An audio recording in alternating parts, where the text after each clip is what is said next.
పల్నాడు జిల్లా వినుకొండలో good morning Narasaraopet కార్యక్రమాన్ని మాజీ ఎమ్మెల్యే గోపిరెడ్డి శ్రీనివాసరెడ్డి నిర్వహించారు.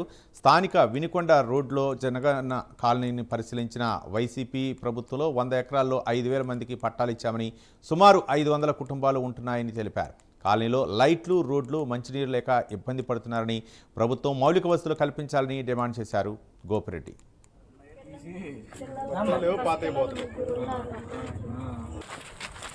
కనీసం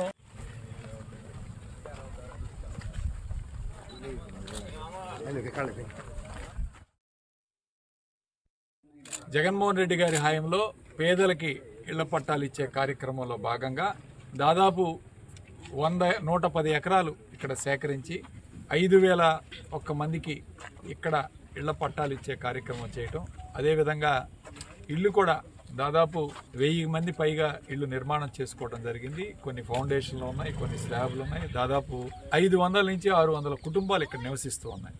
సరే, జగన్మోహన్ రెడ్డి గారి ఓడిపోవటం, ప్రభుత్వం మారటం జరిగింది.